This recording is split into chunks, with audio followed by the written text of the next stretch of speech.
Buen día, señores. Les saluda Hugo Rovira Zagal. Pertenezco a la Oficina de Participación Ciudadana del Congreso de la República del programa Cursos Virtuales. Y hoy me toca hablarles a ustedes del curso Control Político y Relaciones Ejecutivo-Legislativo, que muchos ciudadanos creen que no hay mucha relación, pero hay bastantes relaciones. Hoy me toca hablar sobre el control político, que es una de las tres funciones que tiene el Congreso. Acuérdense, la primera es la función de representación, la segunda de legislación y la tercera de fiscalización y control político. Hoy nos toca hablar sobre el control político. ¿Y qué es el control político? ¿De qué se trata este procedimiento de control político?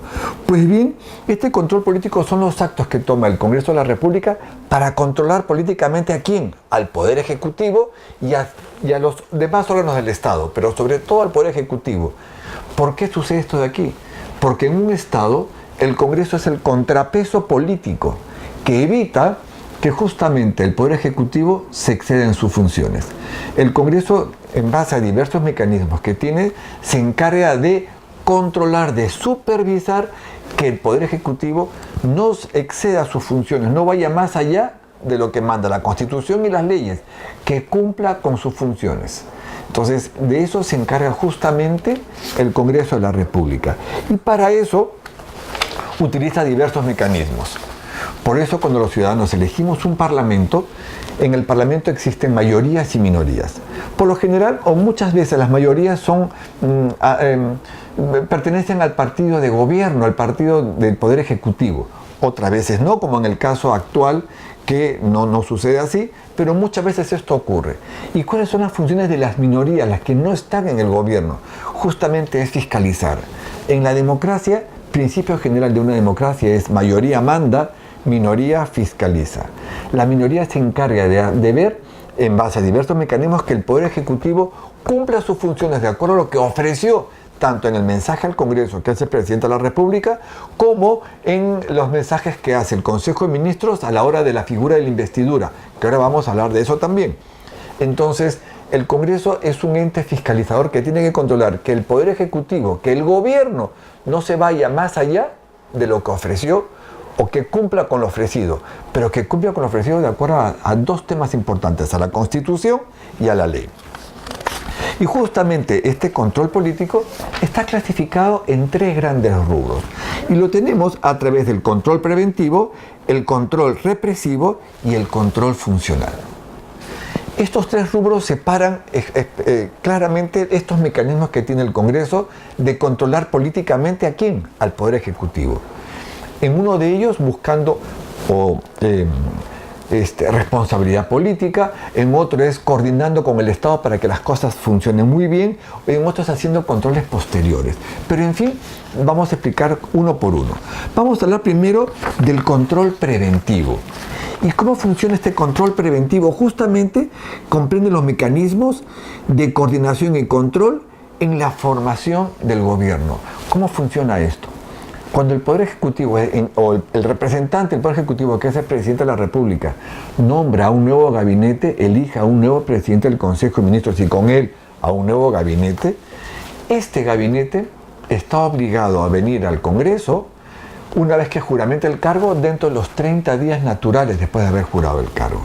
¿Para qué? Para decirle al Congreso cuál es su plan de gobierno, cuáles son las políticas de gestión que va a tener, ¿no? Las políticas de actuación. Entonces le dice al Congreso, este es mi plan, Congreso. El Congreso, ¿qué hace? Lo escucha, ¿no? Y esto genera un debate.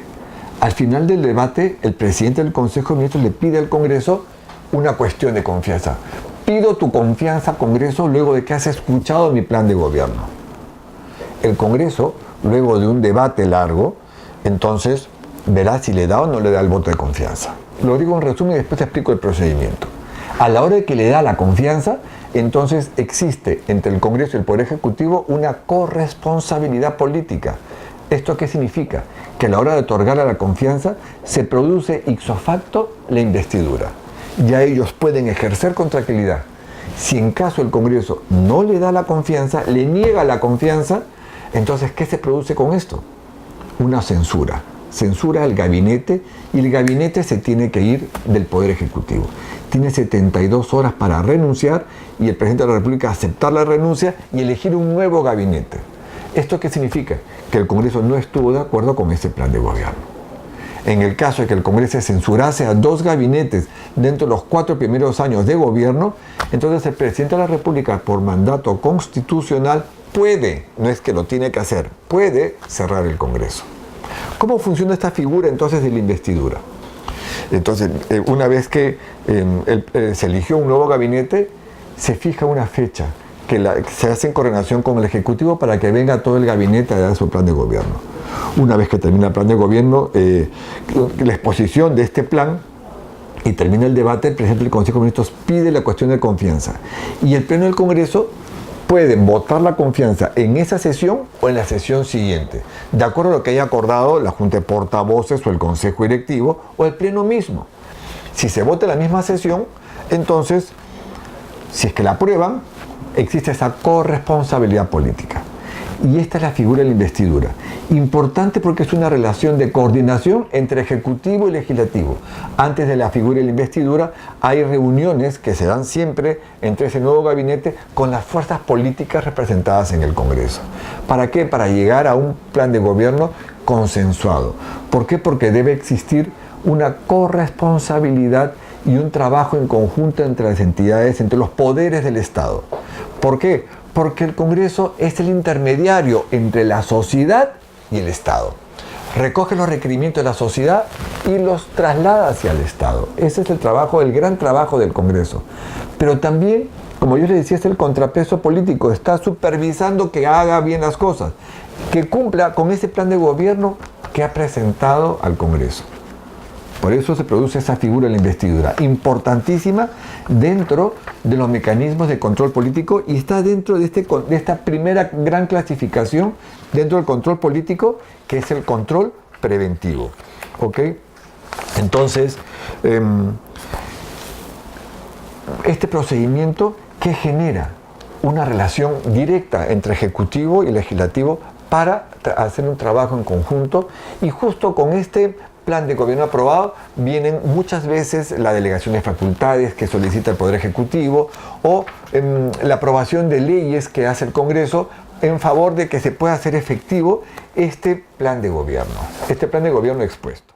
Congreso de la República y Participación Ciudadana, el ciudadano es primero.